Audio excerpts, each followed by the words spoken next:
do a phenomenal job in terms of the valuable content that you put out. You do tips, tricks, tutorials, and you share your journey so openly. I think what really sets you apart in my eyes is your signature style when it comes to editing. It's not the usual type of like editing style and kind of like the workflow process that you put in terms of your videos.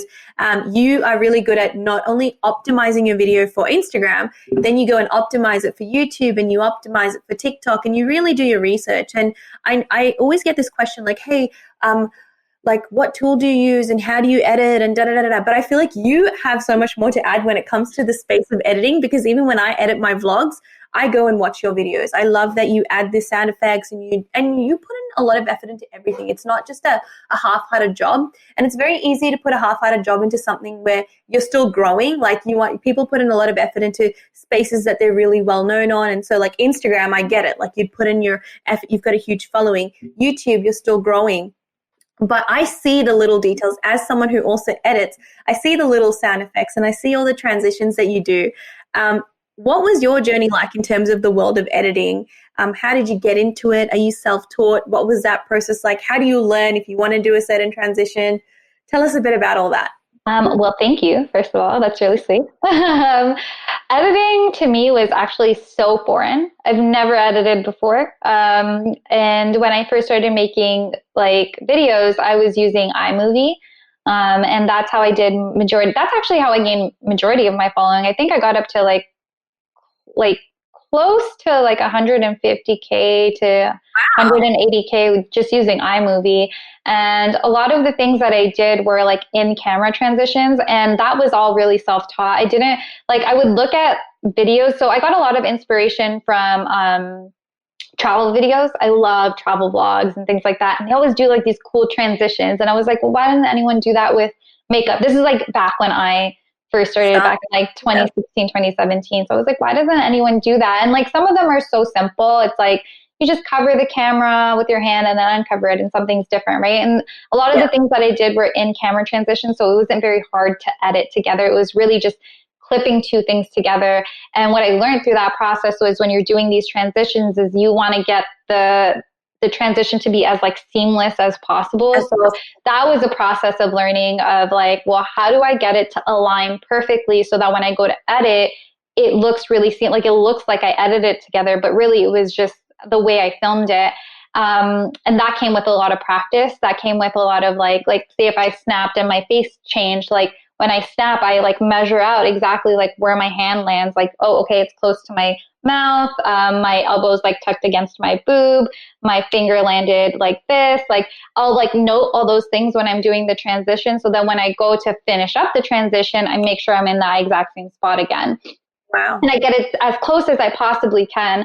And that's why they look so smooth. But again, that came with so much practice, and like just doing it over and over and over again. And that's the thing with editing. I feel like it's just practice. It's like the more you do it, the better you get. And everyone wants to know like, what program did you use? What camera do you use? And I'm like, it has nothing to do with the program or the camera. I'm like, you can have the best camera, you can have the best program, but if you don't know what the hell you're doing, then it's not going to come together. You know what I mean? Like, and the only way you're going to get to know what you're doing is by doing it, right? Like going through the process over and over and over again.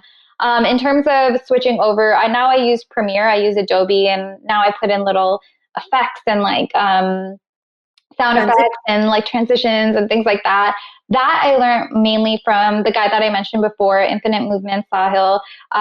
So I wanted to learn Adobe because I started seeing that people were doing the same transitions as me, and I wasn't different anymore. Everyone was doing the same thing. So it was like, okay, well, all these people are DMing me being like, did you see so-and-so copied you? Did you see so-and-so copied you? And I'm just kind of like, either I can get upset about it and call people out and be like, oh my God, rah, rah, rah, like so-and-so is fighting my style. Or I could just level up at that point, right? Because it's like, well, clearly I'm doing something right if people are copying me. And secondly, it's like, well, everyone's doing it now. I can't claim it as my own. That's what social media is. Everyone takes inspiration from everyone. It's not my own thing, right? So Yeah. how am I going to better it? Like, how am I going to up the game and differentiate myself from these people? So that's when I started learning Premiere, and I needed to learn Premiere fast because Premiere is kind of a complicated Tell me about it, because I'm on situation. and I'm Yeah. like, it's a whole other ball game for me. Yeah. It's there's so much more you can do with it. It's such a powerful tool, but if you don't know how to use it, it's just so confusing. And for me, I absolutely hate Googling stuff or YouTubing things. Like, I just don't learn that way. I need to like ask questions and get answers like straightforward. I'm very particular with my questions too. There's so many things. Like, I'm such a curious person. So I actually asked Sahil if he could teach me how to use Premiere. And he was like, yeah, sure. So every Monday, like I made sure, like in December of 2018, every single Monday, I went to his house and I would watch him edit for like 8 to 9 hours sometimes at a Wow. time. And just like, and so within those, like, I guess like 4 or 5 sessions of me watching him edit, I picked it up and I started editing that way. And so he taught me a lot of my editing style because he's very good with those transitions. And he taught me a lot about like, videos aren't always just about clipping things together. There's so many other aspects to it. Like the music makes such a big difference. The audio makes such like having sound effects makes such a big difference. Having clean transitions makes difference. Having clean like lighting and color and all these things. Like he taught me all these things in those sessions, but it was a lot to take in. I don't know if people can learn like that. That's the way I learn. I personally pick up things really fast, and that's just how I am. And I've really learned my, I guess, learning style. Yeah. And that's another thing I think people should figure out when they're starting their own business and blah, blah, blah, is like, how do you learn? And Yeah. like, do you enjoy Visual, listening like, to things? Yeah, exactly. Do you listen? Do you like to look at things? Do you actually like to do? Like, how do you do it?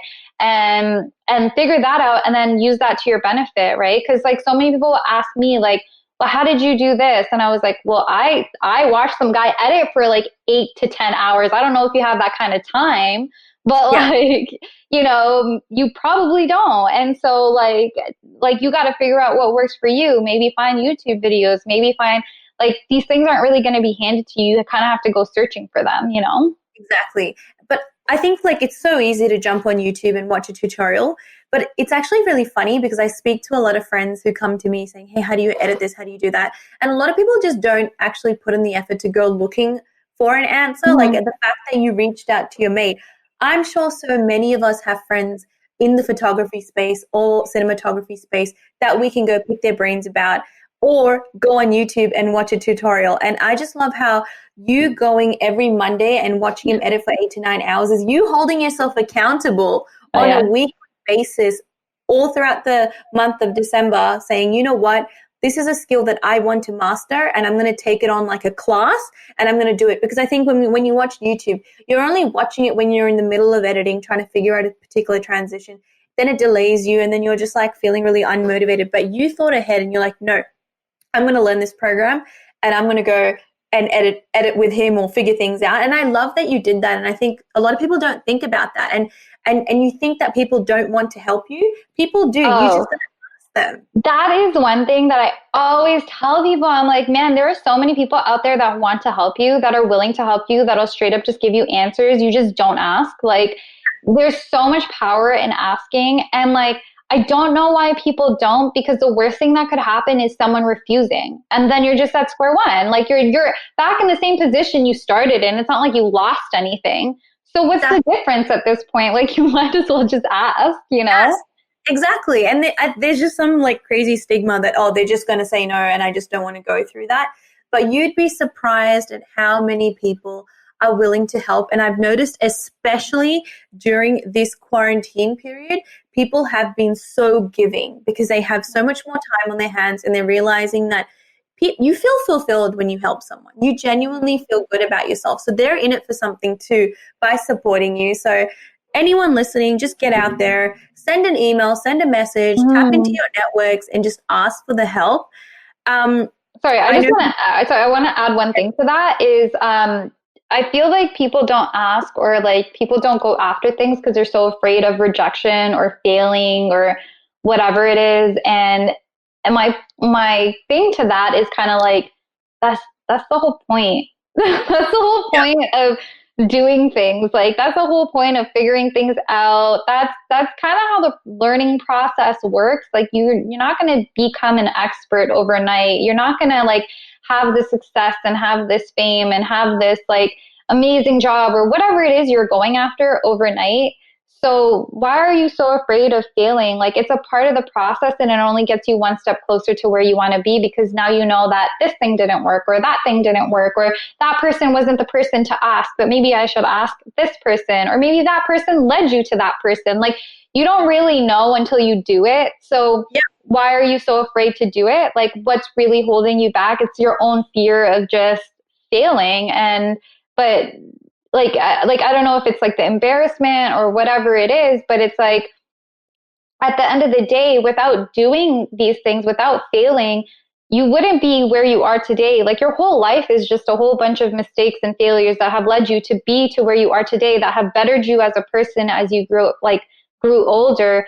And without those, you wouldn't be here. So like use that same process when you're trying to pursue a career. It's the same thing. Yeah. It's a prerequisite. I think it's a prerequisite for success is to put yourself out of your comfort zone and go out there and fail and be told, no, you're going to fail at this, or this isn't going to work out for you. And still being so passionate and being like, you know what, I'm going to make this happen and I'm going to go out there and find the people and build the relationships and network and ask people and fail and fall over and try again and just keep rising. It's a prerequisite. Like people want the success without the hard work, and it just doesn't work that way. Yeah, and I've never understood that, because I'm like, you can pretty much look at anyone, and even if they do come from money, it's not like for example, Kylie Jenner. She comes from money, but she still like she wouldn't be a billionaire if she didn't do what she did. You know what I mean? And like maybe it was a little bit of an easier process, not a little bit, like probably it was an easier process for her compared to other people. Yes, but at the same time, I mean, if she didn't put in that hustle, she still wouldn't be a billionaire. So like it comes with it. It comes with the how hard you try and what you do. And like Kylie is a billionaire, but Kim's not. Kim's the one that started it all. So like, how did that work out? They started, if not, Kim started with more. So how did she manage to become a billionaire and not Kim? You know what I mean? Like, and I think people don't realize it is just hard work and hustle and dedication and you know, being your own cheerleader. I think not enough people are their own cheerleaders. Exactly. I totally agree with you. And I could probably go on about the Kardashians with you for so long, because I have the same perception, and I always get into like such a heated argument when they want to like shit talk the Kardashians. And yes, they come from money, and they probably started off on a completely different pedestal to us, but they still made something out of it. And especially Kylie, because she's got like 4 or 5 other sisters, yet she's pulled herself out of that clan and made a name for herself. And, you know, she could have easily just swam in the money that she had and used, you know, buying cars and having a strong party life, and then probably going into rehab like a lot of young like children in like that celebrity world do anyway. But she turned that around. She looked at something that she was passionate about and she worked towards it, and she went and created a brand outside of the Kardashian family or the Jenner family. So I definitely agree with you. You just I think people shit on the Kardashians. Okay, so like here's my view on the Kardashians. I know this is kind of off topic, but my view on the Kardashians is like everyone shits on them for like not having a talent. And I was like, their talent is being influential, which is crazy. Their talent is getting people to like them. And I don't think people understand how hard that is to do, especially this day and age. Like it is really hard to get people to like you and follow you and all those type of things. And to be able to make a living off of that, like that's absolutely insane. And to think that they're not talented is stupid. Like those girls are like smart ass businesswomen. They know their mom. Oh my God, genius. Like she is like so smart. She really knows how to market herself. They all really know how to market themselves, and they've all done really well for themselves. I personally do not really follow them or agree with the things that they do or agree with the things that they post or the way they look or whatever it is all the time.